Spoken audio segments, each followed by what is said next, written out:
Bueno, lo que ha pasado en los últimos años, especialmente en América del Sur, es que el crecimiento económico de nuestros países está muy asociado a la extracción y exportación de grandes volúmenes de recursos naturales, que son o hidrocarburos o minerales o agroalimentos. En nuestra terminología, a esa específica estrategia de apropiar recursos naturales en grandes volúmenes, con mucha intensidad, para exportarlos, es a lo que nosotros llamamos extractivismo.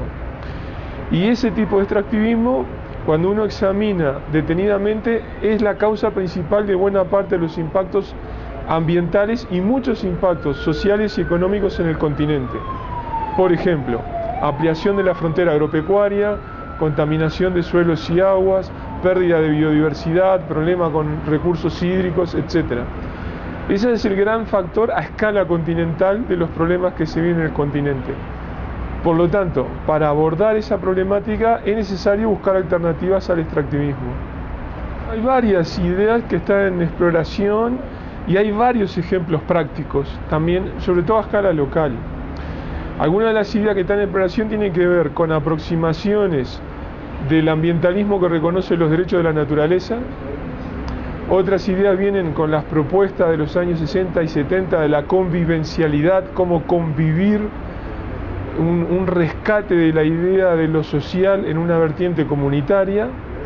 Y una idea más reciente, muy debatida, propuesta, discutida, y que incluso ha calado en planes gubernamentales en los países andinos, es la concepción del buen vivir, que es una idea de la vida plena, la calidad de vida en un sentido comunitario, en un sentido ambiental. Bueno, el post-extractivismo, yo creo que la mejor manera de imaginárselo son medidas muy concretas de emergencia, de urgencia, para salir de los problemas más graves del extractivismo actual. Es como imaginarse un paciente en la sala de emergencia de un hospital. Recibimos una condición ambiental y social problemática en muchos lugares, y es como tomar medidas para solucionarlo cuanto antes. El post-extractivismo, por lo tanto, es una respuesta de crisis que exige acciones inmediatas.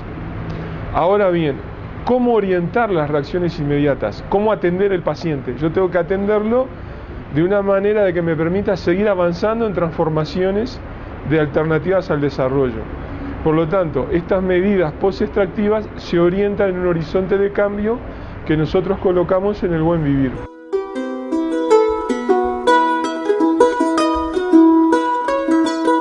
Mira, el tema del extractivismo está muy asociado a un modelo de desarrollo, ¿no?, basado en la exacerbación del consumo, ¿no?, tanto privado como público, ¿no?, que parte de un patrón tecnológico, ¿no?, tiene como una de las características la explotación intensiva, ¿no?, de fuentes energéticas, de recursos naturales, ¿no?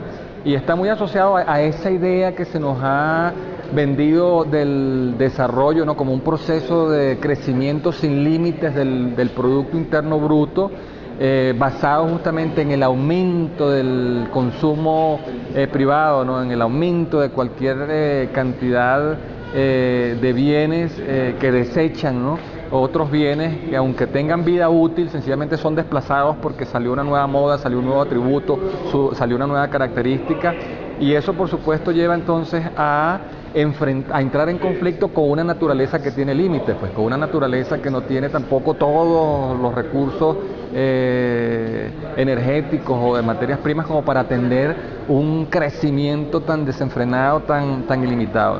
Y donde entonces nuestros países, ¿no?, que son muy ricos en recursos energéticos, en materias primas, pero muy débiles en tecnologías, en la capacidad para transformar esas riquezas naturales en productos de mayor valor agregado o mayor contenido nacional, terminan siendo entonces los eternos proveedores de las grandes potencias industrializadas, que es donde procesan todas estas riquezas nuestras, las cuales luego tenemos que adquirir y comprar a 8, 10, 20 veces más caras. Entonces, el asunto es cómo avanzar a una idea de bienestar, ¿no?, de vivir con las necesidades básicas, esenciales del ser humano satisfechas sin que tengamos que caer, ¿no? Sin que tengamos que ser de alguna manera un eco, una caja de resonancia de una idea del desarrollo que ha entrado en crisis, que hoy en día está muy cuestionada, muy discutida por todo el impacto que ha tenido sobre el ambiente, por toda la depredación, ¿no? Por todo el daño que se le ha hecho a nuestros bosques, a nuestros lagos, a nuestros ríos, ¿no? Por todo el impacto ambiental de las emanaciones gaseosas, de los efluentes líquidos que han contaminado los lagos, los mares, de los desechos sólidos que muchas veces quedan depositados como una especie de bomba de tiempo, ¿no? Que ni siquiera se pueden mover porque explotarían y provocarían no solamente daños materiales, sino daños humanos. Entonces, creo que el debate que hacemos en el grupo, en ese sentido, ¿no? Al mirarnos lo que está pasando concretamente en nuestros países, ¿no? El poder identificar problemas comunes, ¿no? Que se repiten una y otra vez en todas y cada una de nuestras naciones, nos permite también encontrar a su vez posibilidades para complementar nuestras capacidades, para complementar nuestros recursos, para buscar salidas, ¿no? Sobre la base de la cooperación, sobre la base del esfuerzo conjunto, ¿no? Porque se trata justamente de procesos de transformación, de cambio, que se plantean, entre otras cosas, la necesidad de transformar nuestros modelos productivos, ¿no? Que fueron, bueno, delineados, perfilados a partir de lo que fue una inserción, ¿no? De nuestros países a una división internacional del trabajo en la cual se nos impuso ese rol de ser los proveedores de materias primas y de recursos naturales a los grandes centros industrializados. Hoy en nuestros países hay procesos que se plantean alcanzar la seguridad alimentaria, la soberanía productiva en medio de una inercia, ¿no? Que viene de años, que se caracteriza justamente por ese rol, por ese papel que nos asignaron de ser los proveedores de recursos energéticos de materias primas, ¿no? En ese contexto se están haciendo esfuerzos, ¿no? por construir nuevos modelos productivos, ¿no? Que tengan una participación directa de los trabajadores, que tengan una participación directa de las comunidades organizadas. Nos están impulsando nuevas formas de propiedad social, no más allá de la propiedad estatal, nuevas maneras para que efectivamente los trabajadores, los ciudadanos, los consumidores se sientan los verdaderos copropietarios sociales, ¿no? de esas unidades productivas que son aquellas donde se generan los bienes, los servicios que son imprescindibles para satisfacer las necesidades de la gente. En medio de ese proceso, por supuesto, entonces hay toda una carga del pasado, ¿no? toda una herencia del pasado contra la cual hay que luchar, porque justamente se trata de poder construir un nuevo modelo productivo que permita lograr esos objetivos, esas metas de seguridad alimentaria, de soberanía productiva, pero sin tener que pagar el duro precio de destrozar nuestra naturaleza, de destrozar nuestro ambiente.